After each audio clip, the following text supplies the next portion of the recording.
Take another one and another, and Howard Foster has stopped it. Yes, what's going on, people? Kojo Raps on TV back again. It's Tuesday evening, and as you can see, I'm here joined with the title which says Next World Champ, a man that we're looking forward to seeing fight on Saturday. He's come through the ranks and he's about to show us what he's made of on Saturday. So, Lawrence Okolie, thank you for joining us this evening. Thank you for having me. No, it's a pleasure. So, champ, listen. It's been a while since we've caught up, but obviously you've been making lots of growth. But since we last spoke, obviously you've been working with Shane McGuigan, and I just want to quickly talk about how that came up, not necessarily how it came about, but just tell me how that's been, how you guys have been working and building a game plan for this Saturday. Yeah, it's been calm. I've been working together for a while now, so yeah, it's just so in terms of game plan and stuff, it's not really necessarily like a game plan. It's more so just step-by-step tactics with different scenarios put in front of you. So someone coming forward, someone going backwards, he's throwing this shot, that shot. So it's just about being able to adapt while you're in there. Yeah, no, absolutely. And we're definitely looking forward to talking some more boxing with you later on during the show. But firstly, I've got to talk to you about some of the other things that you've been participating in, leading. I've got to start with the book. We've seen the book Dare to Change, which is out on April the 8th, I believe. Just talk to us how that idea came about as a project, and how much did you enjoy that? Yeah, well, to be honest, I did an interview, and Fern Cotton, was there participating, and then she seemed to be really taken aback by my story, and so she then got in contact with my team and myself, and kept in touch, and she said, "How would you feel about making a book?" Initially, I was a little bit like, I don't really want to be making a book at this stage in my life. I'm like not even 30 yet or anything, but then she kind of just convinced me and said, "You know what? The story that I've had from being bullied, McDonald's, overweight, to getting to this point, it's enough to inspire somebody. I might have my own visions of what I want to do, but even just what I've done right now is worth talking about, just the mindset change and all that." And yeah, it was a great experience because even putting it down pen to paper and just going back to the thoughts and feelings that I was going through at different places. Sometimes you get to a position that being a champion, being a boxer for a world title, you kind of forget the journey sometimes. So it's good to go back and just think about it. Yeah, no, absolutely. I mean, when we look at the journey, one of the things I want to talk on is the family support. So obviously we've seen some documentaries in the past. Your mum, your sister, obviously your brother. How proud are they of you this week, and what sort of words of or sort of good luck messages have they given you? Yeah, just it's my time, destiny. The usual, the stuff they say before every fight. You know what I mean? But it's a blessing to be in a position where my family can be proud of what I'm doing, because it could have gone a different way, but we're just thankful. Yeah. And how about from obviously you represent Britain, but Nigeria? Have any uncles or cousins or aunties started coming out the woodworks, texting you? I want to be careful in case they are actually relatives, but I've got 3 DMs over the past week saying I found out we're actually related. I haven't looked into them because I don't want to start an emotional roller coaster at this point, but there's definitely people popping up, but that's to be expected in that.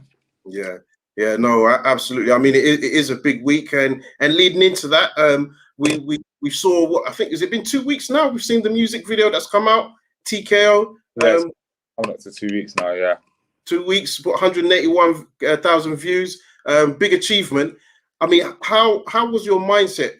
Going through camp, knowing you're about to release this music video. What was going through your mind to just do it at a time where some people would say it puts a bit of pressure on yourself? For me, it's all just fun and games. Do you know what I mean? So I never really, like I said, I don't feel any pressure with it. Do you know what I mean? It's something that I like doing, something I wanted to try out. And I heard it's on over 200,000 views now. Thank goodness. Okay, there you go. But for me, like I said, none of it matters. I'm just gonna enjoy myself. You know what I mean? For example, putting a book out, putting a music video out, if I decide to be in a movie, I'm just enjoying myself, as much as, I'm known for being a boxer and I'm about to, God willing, be a world champion in the weekend. For me, I want to look back on my life and say, you know what, like, I wanted to do that. I did it. I tried it. All the other pressures and stuff, I don't feel it. Ultimately, I'm going to get into the ring. I'm going to have a fight. And if my game plan's better than my opponents, if I'm physically, in better shape, if I make the right choices, then I'm going to win. Yeah. Yeah. I mean, you spoke about options there. I think, look, it's always good to be able to not just stick to the one craft that you seem to excel at. Have options, right? In life, I think you need options. You spoke about things being fun, not taking things too seriously. So, yeah, it's good to see. A lot of us have been playing that track. Unfortunately, we're not driving, so we can't bump it in the whip as much. But if you hear it, that comes alive. But yeah, I hear you still. Yeah, no, absolutely. And I mean, I've got to speak about that because, again, fighters do need to be focused. You're fighting at the elite level now. It's world title on Saturday. How important are, the management team? So like your 258s, Will Harvey, David Ganser. How important are they in terms of pulling the strings behind the scenes and ensuring that you focus on fighting and they get the deals done for you? So it's paramount, obviously. Obviously it's difficult. It's all day, every day, watching what I'm eating, what time I'm to sleep, how long I'm running for, how many pads, how many spars, So that's a full-time job being an athlete. So it's always good to have some of the pressure taken off with, the management team. Yeah. Yeah. We just got quick message there from Angry Brit. Good luck, Lawrence. I'm sure you're going to take that into the ring on Saturday. And the last one, which is a non-boxing, but I've got to ask you, I'm sure this is not the same type of hot seat, but the ZZ Mills interview. I think that's done quite well. Again, how did you feel doing that type of being interviewed on that type of platform? And again, does it show the repertoire of you not just being a boxer, but you can open up with your backstory? Yeah, that was calm. Do you know what I mean? It was nice to do. It was a different type of interview than I'm used to. Like this one and whatever. Talking about other stuff, being in a hot seat, as you said. Yeah. So it's fun. It's nice. Like I said, I put a lot of time and effort and emotion into boxing, so it's good to see even just those little things coming from it. Yeah, no, absolutely. And as I said, we will get to boxing. So we're here now. Glowacki, I think it's fair to say, he's a seasoned veteran in terms of he's a two-time world champion. He's fought top names, only lost to Usyk and controversial loss to Breedis. As an opponent, for you, do you feel that he's as big as the challenge itself in terms of winning the world title? So, let's face it, Canelo fought Yildirim for the WBC.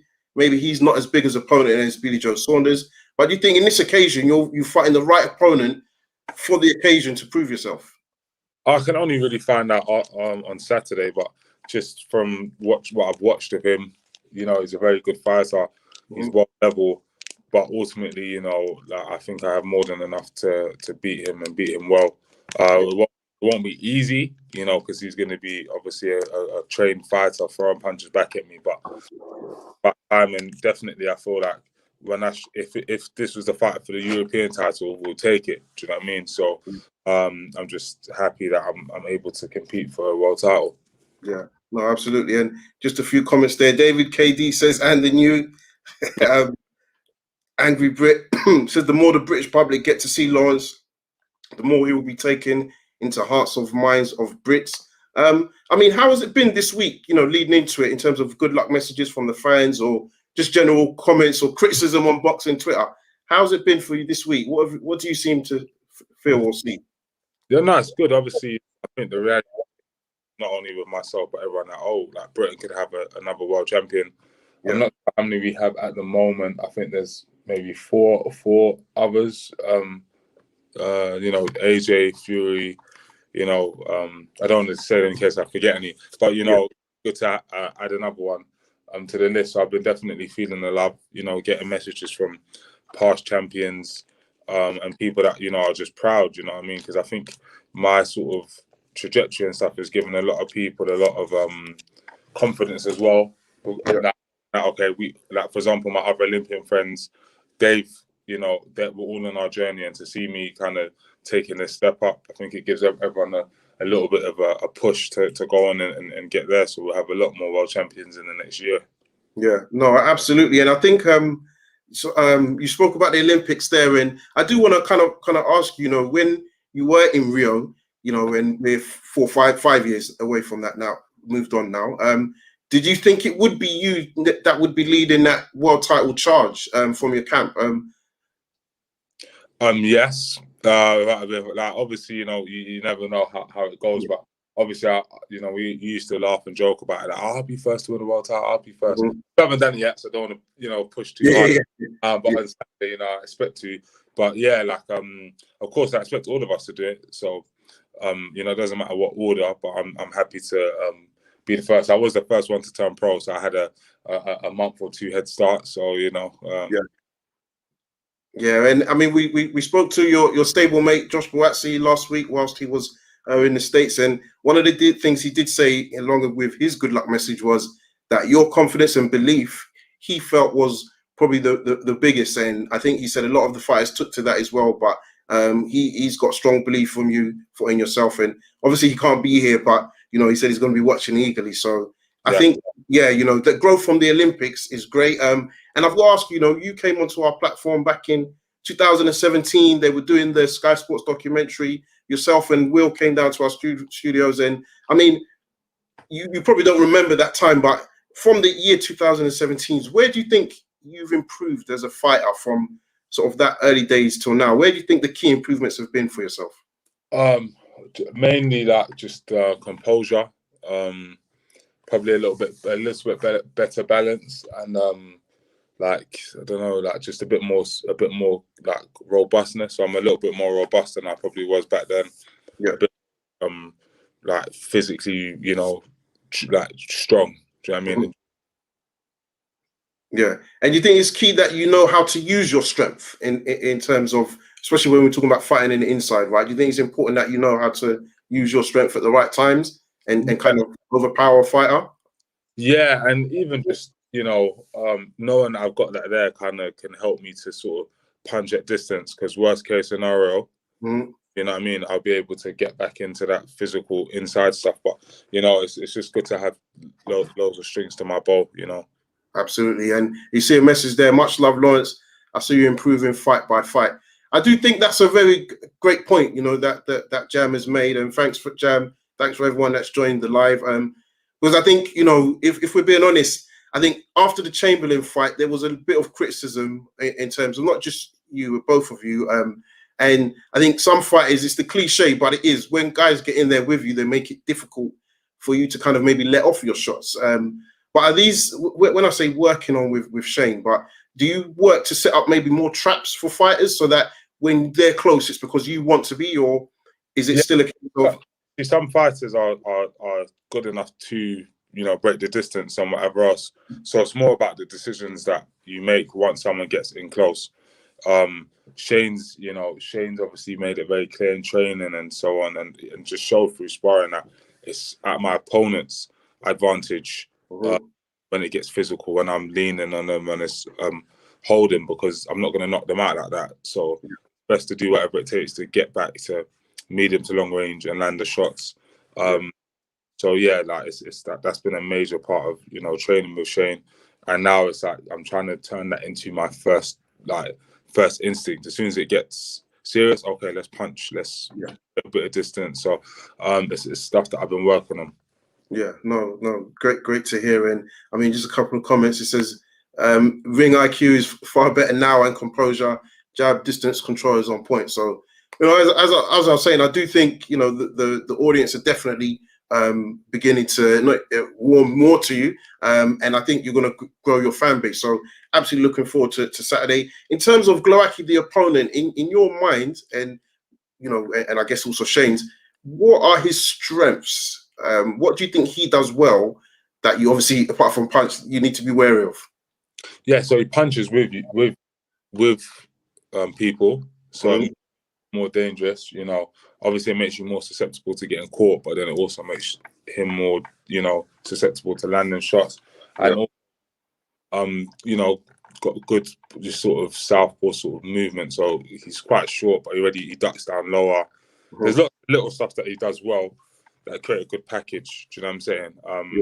He's also rugged, you know, throws shots after the bell, throws shots, you know, after the clincher.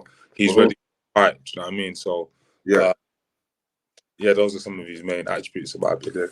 Yeah, no, absolutely. And in terms of sparring, I mean, I saw a great interview the other day on Boxing Social.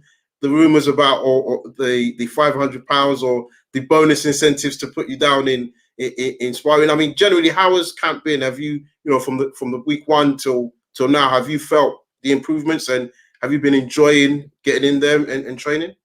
I haven't been enjoying it. No, I have not been.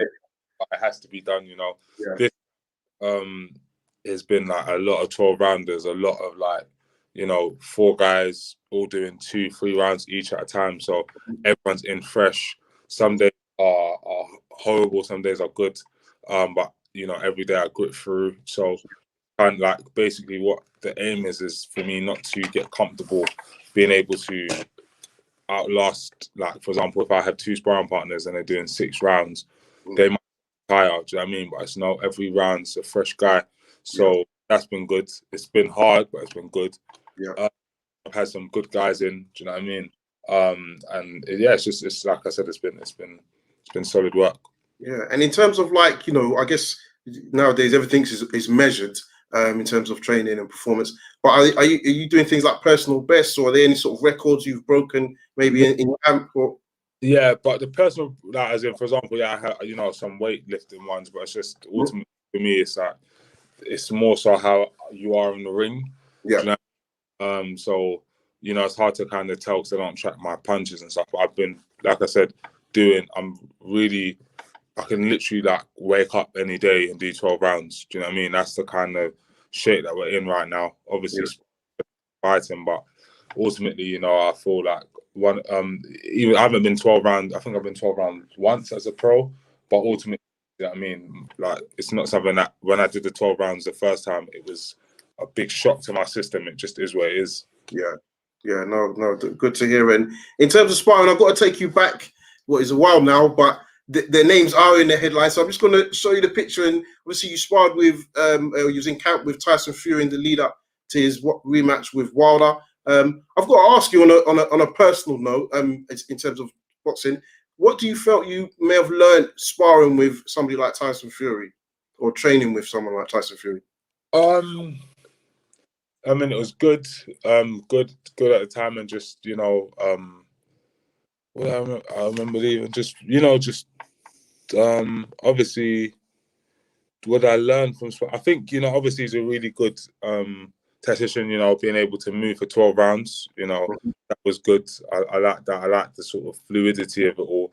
And then also it gave me a little bit of confidence in boxing, do you know what I mean? Knowing that ultimately you have someone who's not the most muscly, doesn't do weights, doesn't this, that, doesn't do crazy weights or anything, but he's able to, you know, box at such a high level because he does little stuff, little tactics, you know. And one thing that he said was this, you know, before the like Wilder's a guy with a 1-2. If I can't beat a guy with a 1-2, then you know something's wrong with me. And then I kind of like that sort of mindset of like, you know what, you strip away all the names and this is what he's done, that's what he's done, and just get boxing. That was one of the main things I took. Yeah, no, you definitely sounds like you were looking at it from a technical perspective as well, which is great to hear. And obviously the big man himself, Anthony Joshua, obviously is also a fellow world champion. You follow the same route in terms of Olympics to challenging. I mean, what did he give you any potentially words of motivation for this fight leading up to it, knowing that he's experienced something similar? Yeah, I think he understands. Obviously, I'm not the type of person that needs that kind of motivating. Like, I'm motivated, you know, already, and also I see what he's done and continues to do. So that's always a motivation. To like I said, in the run up to this, a lot of people have, you know, messaged and called. But ultimately, it's about me and what I'm able to do on the day. Yeah, no, definitely. So Lawrence, before we go, I'm just going to open up the lines. Try and get the callers that want to probably wish you some words of good luck. So we're going to open up the lines to 167 167. The floor is yours. Hello. Hey, hi, Kojo. How are you? Not too bad, Unks. How are you doing? Yeah, not too bad. Hi, Lawrence. How are you doing? I'm good, thanks. How are you? Yeah, not too bad, not too bad. Good luck on Saturday. Thank you. Do it for Britain and do it for Nigeria. But I've got this. Thank you. So, yeah, I've been very impressed with your development. I saw some of the earlier fights, and then when you got some criticism, but I saw the development, particularly on the McGuigan. And in particular, I loved your last fight, not the fact that you knocked the guy out. You've knocked a lot of people out, but it was the delivery system. And, you know, hopefully that will bode well for you this Saturday. Yes, thank you. Yeah. No, So what's the plan? Is the plan to move up to heavyweight, like some of the great cruiserweights have done after winning the world title, which we hope you do this Saturday? Yeah, it's difficult because I would obviously like to because I enjoy eating, but our team are very interested in that. Me doing a little bit more at cruiserweight, whether that's unifying, having fights against other belt holders. So that will probably most likely be what it is, but it depends how hungry I feel, after I win on Saturday. If I feel to be hungry, we're going up to heavyweight. If not, then we can hold it. Yes, because I think I read somewhere that I don't know why he's saying that. He's probably trying to create some beef, but Derek Chisora is saying that you should fight Dillian White next if you win on Saturday. I don't know about next. Do you know what I'm saying? But we'll have to wait and see. Obviously, if I can win this one well and in good fashion, then we'll see what the world has to offer. Do you know what I mean? But most importantly, I need to make sure I beat a former champion and a two-time world champion in Glowacki on Saturday. Yeah, absolutely. No, I think it's a good litmus test for you, being a former world champion and who's been in there with people like Bredis as well. So yeah, we wishing you all the best. And predictions: Anthony Joshua versus Luke Tyson Fury. How do you see it going? I see it a difficult fight in the early rounds for both fighters because obviously Tyson Fury is such a good mover, really tricky feints and lots of constant footsteps. So I expect AJ to sort of take his time, block some shots, and then maybe in the middle stage of the fight get some good shots off, and then I think it will probably be some. I want to say a late stoppage for AJ. Yeah, well, it looks as if you and I. It looks as if you and I see the fight the same way. I know we're in the minority. It seems as if most people think Fury will win, but I agree with you. Yeah. I'm expecting AJ to win by late stoppage in a great fight. Yeah, absolutely. So, Uncle, we're going to move on to the next point, but thank you for calling as always and appreciate the support. Come back to you. Thanks. Good, thanks. Lawrence, just a comment there from one from Sam saying, big up the source. I remember you going off to your Olympic send-off. Let's go, bro. Do us proud. Go. Angry Brit saying it's destiny. We've got Battle Rifle. Hey, Lawrence, what fighter do you tailor your style after? It's hard because I don't actually think I tailor it off anyone in particular. I try to take little bits off of, tall, strong fighters, but it's so difficult because I don't watch myself and see any. There might be similarities, but I don't really tailor it off anyone in particular. I just go with my natural style and then hope to refine it a little bit. Yeah, no, great question there. And another one from Commander Caesar, Lawrence will be the next undisputed cruiserweight champ. On that point, though, Eddie Hearn recently came out and said he's obviously nervously excited for you this weekend. Talks about working with yourself from the start. But what he does believe in is that you can unify the division. I mean, is that I want to say is that a target for yourself and the team, the 258 management, to sort of manage your career in that way that you can cruiserweight and you can unify the division, the cruiserweight division? Yeah, everything really depends on this weekend. I have all of these goals and dreams and Right. aspirations, but it's really up to me to go. If I can go in there and do what I think I'm going to do, which is, win this fight by knockout, then we can start, talking about unifications and all this other stuff. If it's a close, hard fight and I manage to scrape a victory, we need to start thinking about what to do. But I really think I'm going to win this one well, and then, we'll see what's out there.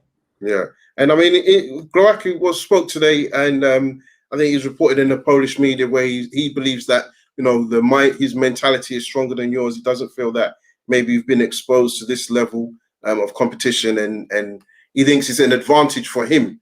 In your mind, you've changed your life around. Let's be fair. How much of an advantage is that to you actually even going into this ring?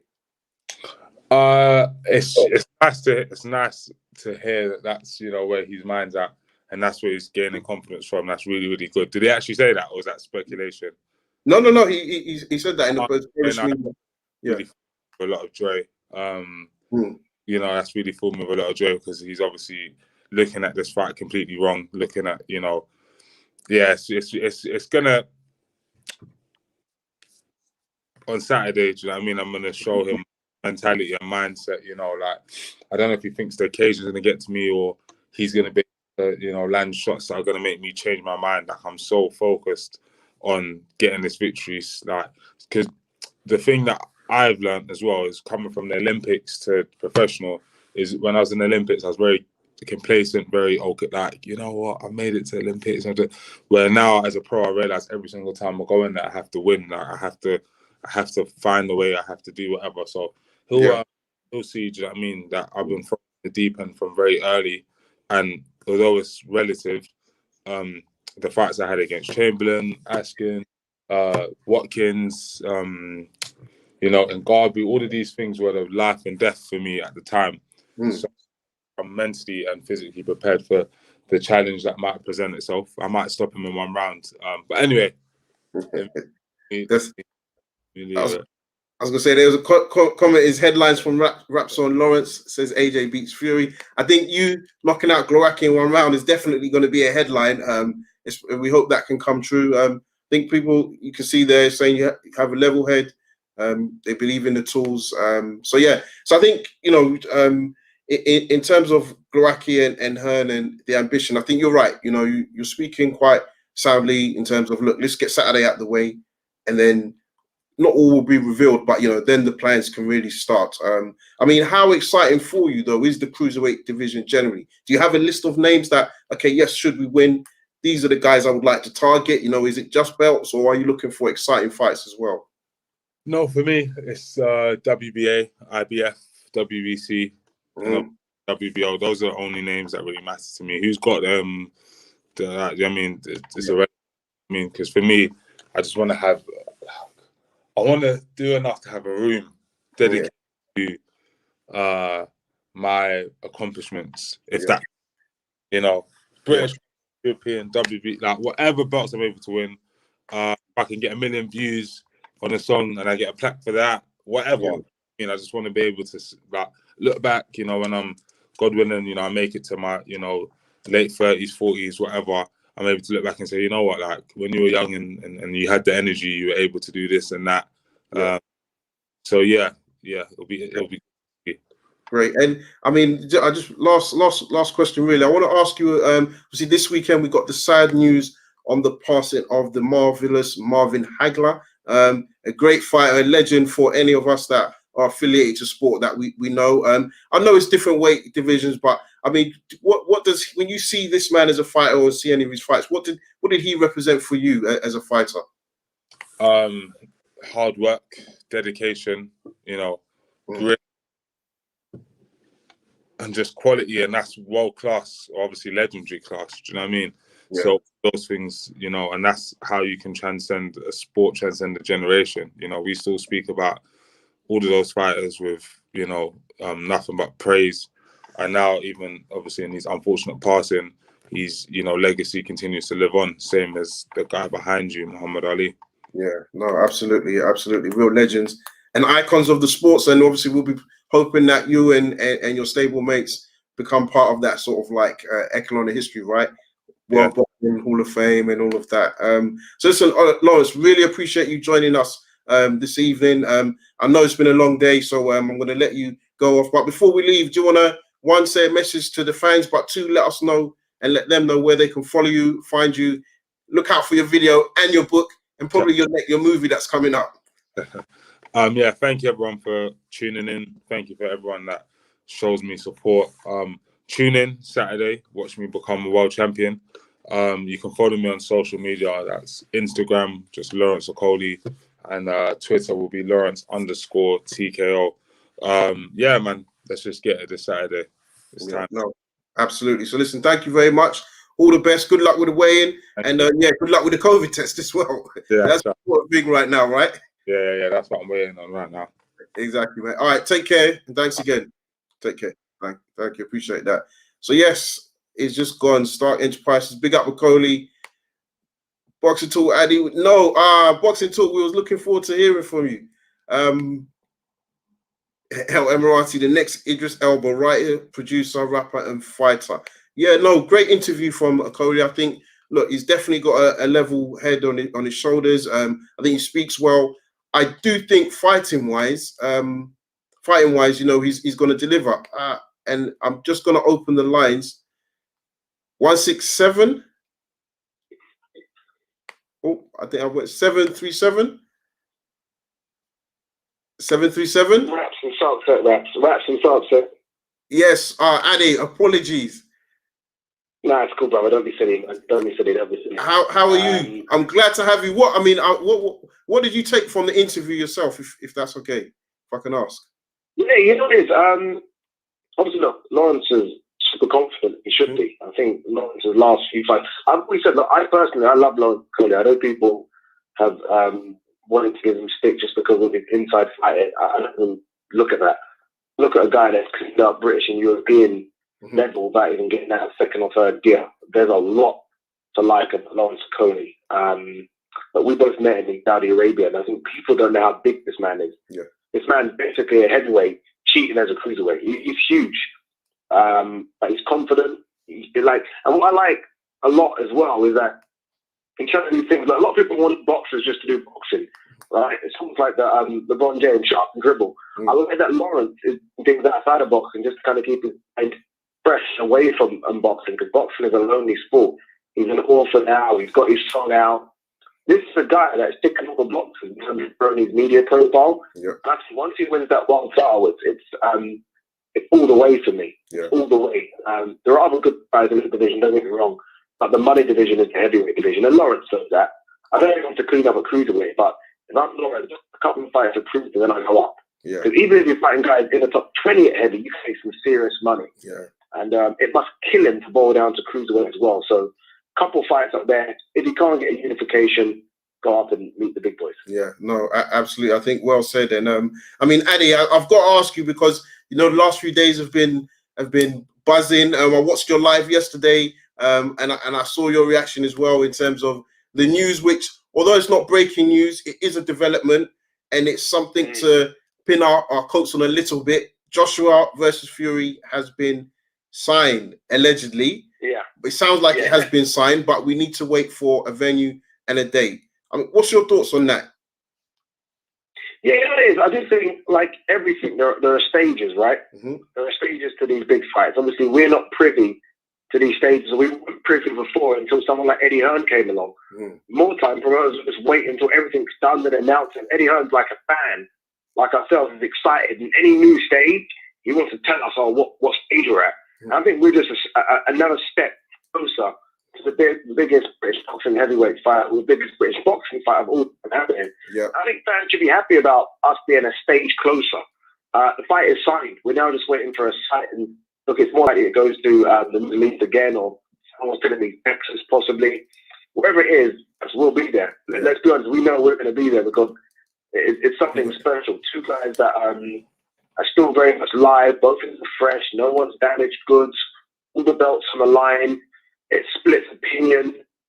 Honestly, I can't wait for it. I mean, I hate boxing sometimes because it teases us with these big fights that never happen. This could be one of the biggest fights that we get, where both of them are very much right now at the peak. I can't wait. Yeah, no. I think you've hit the nail on the head there, Addy. I think, you know, business-wise, this is a learning curve for all of us. I don't necessarily see any hurdles. I'm just not doing the kind of. You're a boxing fan, I know. Do you remember when Mayweather Pacquiao was finally agreed and Mayweather put it out there like the fight is done? I remember being so excited, and if I'm being honest, I want that for this fight, you know, because this is huge. I think it may not surpass them in terms of numbers, but I think in terms of timing, I think this is bigger than Mayweather Pacquiao, because I think both of them have got a reputation. This is Joshua and Fury, which, again, the profiles may not be bigger, but what they bring to the sport, and then just the fan base going back and forth, and the styles as well. And it's kind of, I'll be honest, I always felt Mayweather had the beating of Pacquiao. This one, it is 50-50. You will get people making a great case for Fury, same for Joshua. But at the moment, I'm looking at this, I'm like, I don't know who to pick. So I just want us to get that. What it is as well, Rap, it's front page news. Absolutely. And we haven't had a boxing event for a long time in this country that's front page news. There you go. This is one of those ones that it's on the front page. When we speak to some of the American guys and we say this is 3 million pay-per-view fight, they don't get it. Yeah. Because they don't understand how big a fight this is over here. Yeah. This is our Premier League football. This is Liverpool United. Yeah. Or wherever. This is it. Do you know what I mean? This is bigger than the Euros coming up for us. Exactly. This is massive. And I'm like, I just want to see it be announced by one of the fighters. I try not to get excited. I know I got overly excited yesterday, but I want one of the fighters to announce it or tweet it or do something. Yeah. So I guess we still are a way off because nothing's happened on that side. But we are closer. Yeah. We are closer, and it's going to be something bloody epic. Yeah, no, I mean, you hit I think it's in terms of like what it will mean for the sport, huge. Fan base, huge. And you're right, it is epic. It is a shame, but I think, you know, most people are going to say, why can't we have it in the UK? I think at the moment, they've got a good opportunity to have it overseas, right? Because logistically, it doesn't work in the UK. I think in terms of the Middle East, if it's not done in June, I think that kind of rules that out. So I would like somewhere random, and I say that like somewhere that's just like, what? But it becomes iconic because this is a great opportunity for both of them. I want like in 20 years, like I was speaking, and I know, sorry, you know you got to go, but I was speaking to Colin Hart the other day. Yeah. It was like literally the old school face of boxing in this country. He was telling me about Freddie Manila. He was there. There you go. He was telling me about Rumble in the Jungle. He was there. He was telling me about Fight of the Century with Ali and Fraser. He was there. And I'm like, geez. Yeah. I want to in 30, 40 years' time look back and tell people, Joshua Fury, I was like, I was there. He was there. And this went happened. That happened. This is our time. Yeah, absolutely. It's so spectacular to happen. And I don't get, look, I get it. We want it in Wembley, and I understand that. Trust me, Americans wanted Foreman RD in America. Yeah. It went to Africa. Still became the biggest and most epic of all time. That's it. It doesn't have to be over here. As long as it's on a planet that we can travel to, I'm going. Oh, hell, as long as there's a radio or TV that I can listen or watch this thing. I mean, I'm definitely making my best efforts to try and go, but yeah, with you sneak into any of it, you'll get there. I know you already. You know me, I'm gonna be there. But so for me, I am happy, but I just think we've probably still got a little while yet. And last question I've got to ask you though, in terms of Lawrence, I mean, how do you see the fight going against Glowacki on the weekend? Yeah, I think the one thing about Glowacki, Glowacki's only been beaten by Bradis and Usyk. Those are the two best cruiserweights of this era. Let's be honest. I mean, they're both head and shoulders above anything. So he's definitely no slouch. The only thing that I think concerns me for Glowacki is that Glowacki hasn't fought since, I think it's May 2019. Yeah. So it'll be nearly 2 years when he steps in the ring. And he's had COVID. I know he's small, but he's had COVID. Yeah. But I mean, literally all the bonus points right now with Okolie, who had that fight a few months ago. So look, Okolie's fresh. I think if the first 4 or 5 rounds are dangerous because he can hit. Yeah. Once he goes past 4 or 5 rounds, I don't think the gas thing's going to be there. Yeah. And it'd be interesting to see how Glowacki deals with the fact there's no crowd. Yeah. Okolie's had that. He's dealt with it. He knows what it's like. He knows what being in a bubble's like. Mm-hmm. That whole experience is new to Glowacki. So I feel like Okolie will get him done. I think we'll get him out of there, which will shock a few people. I think Okolie gets him out of there late, like 8-9. Yeah. And I mean, I'm with you, and it's not there is probably an element of bias, but I'm with you. I do think Glowacki will lose by KO. But I do think with Okolie, you said something earlier, is that a lot of the fans don't warm to him, or they feel that his style isn't conducive to what we watch. But for me, I think he learns every fight, and he's just tough, and I think he's got strength that sometimes it's not a skill that's looked at or respected in boxing, but I think he's got great strength, and his jab seems to be improving. So I see that he's gonna stop Glowacki. I think it's a big opportunity for him, and it just shows how far he's come, since 2016. So yeah, really looking forward to seeing this fight take place. So listen, Addy, thank you very much for joining. Listen, we've got to get you back on the hot seat, get that green chair back on the vision. Before we go, those that are listening, that's Boxing Talk with Addy. Make sure you subscribe to his YouTube channel, talking every single day about the sport that we love. But on top of that, you'll find him on TalkSport 2. Actually, Addy, how many shows have you got now on TalkSport? Sorry, bro. I've got 3 shows now. 3, right? Yeah. Yeah, come on, man. Reel them off, brother. Come on, tell us. Sunday one with Andy Cole. Yeah. I've got Sunday session with Andy Cole and Perry Bros. I've got a Monday boxing show with Gareth A. Davis.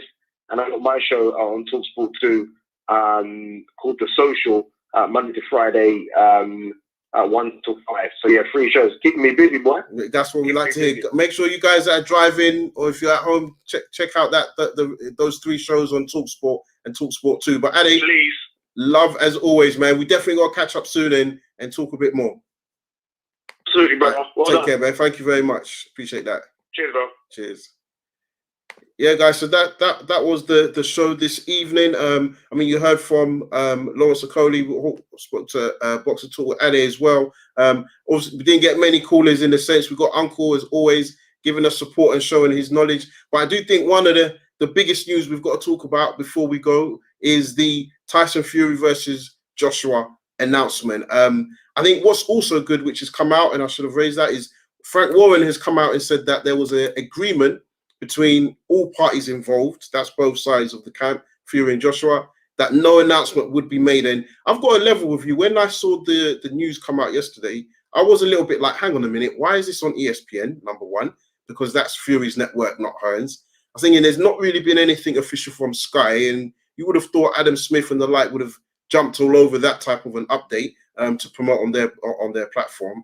And there was nothing from the fighters. So I did think it was a bit odd. I did say that, I still think this fight will happen. But I just thought it was a bit odd. And obviously it's been clear today, they've got 28 days to make the venue and date suggested to the fighters. And then they've got to agree that. I think 28 days, whilst there's going to be a lot of, fine details that will need to be signed off, I think in principle, that's achievable, a fight of this magnitude. I think probably the biggest thing will be whoever backs this fight in terms of which country or which city, proving that they've got the funds, because look, we're in a pandemic at the moment. Whoever's staging that fight, they are running the risk that they may not be able to get a lot of money on the gate. So I think funds are going to be a big thing here, because they can't pay up and not make any type of revenue back. So I think that will be interesting as that develops. And then the location. The good thing is that Fury has fought in Saudi Arabia when he did WWE. He was actually the first sort of out of the 2 to go. And then we know Joshua had his rematch against Ruiz. So again, that would be interesting. For me, though, like I said, I would like to see it in a very random location. I mean, imagine this was in somewhere like, I'm going to even say like maybe Cambodia, or that's a bit too raw, or Philippines, or do you know what I mean? Somewhere like in Asia, or I don't know, maybe Turkey, just something totally different that, the whole city's going to take to. Also with the UK, I think, don't forget, we've got the Euros. So maybe that cancels out a lot of other cities as well. You've got the Euros that will be taking place this summer. But overall, I do hope in the next 3 to 4 weeks, we get some type of confirmation, like updates, WhatsApp's going crazy, and there's links being shared continuously, and we're all starting to predict how the fight will go down. We do have to remember Wilder's in the background, but I think if that arbitration case gets sorted out, then I don't see any real challenges to this fight. I think that is the only one. Will Wilder have a case? That remains to be seen. But the good thing is that the two teams are moving forward in negotiating this fight, which we all want to see. He's got to big up my guy, DS. DS, yes, big up. Thanks for tuning in. For all of you that are tuning in, please remember not only to hit that like button, which gets the visibility up, share this boxing show with your friends, anybody that likes boxing. Let's get more subscribers. Really, I should say good news, but we've hit that landmark, 1,000 subscribers in the bag. Let's continue and move on and get another 1,000 subscribers. Not in the next week or so, but if you do want to hit that like button and share, subscribe, please feel free to do so. But guys, listen, it's been a big week in boxing. I've got to talk about the last fight, Estrada versus Chocolatito. Absolute, really a classic fight. Both of those guys coming into it. Chocolatito won the first bout 8 years ago. This was really billed as a big fight, one for the purists. I don't think it let us down really in terms of what we saw in the ring. Both fighters gave it their all, trading punches, just like end-to-end action. The disappointment clearly was the scorecard. Boxing does it again. But that's the sport. You know, let's be real. I think that is the sport that we're in. Will we see a trilogy? Maybe so, when the guys get to make more money. I would love to watch that fight again. And maybe it will be like Marquez versus Pacquiao, where a knockout is going to end all conversations and draws that line in the sand. But I think that fight was cracking. Those of you that haven't seen it, trust me, go and check that out. Estrada versus Chocolatito. Yes, it's two of the little guys, but they went at it. And they definitely put on a performance for all of us fans. So listen, guys, I'm about to tune out. But once again, got to share love to everybody that's called in, commented, shared. Really appreciate you guys. And hopefully we'll have another guest on next week. Until then, guys, we're out. Raps on TV. Peace.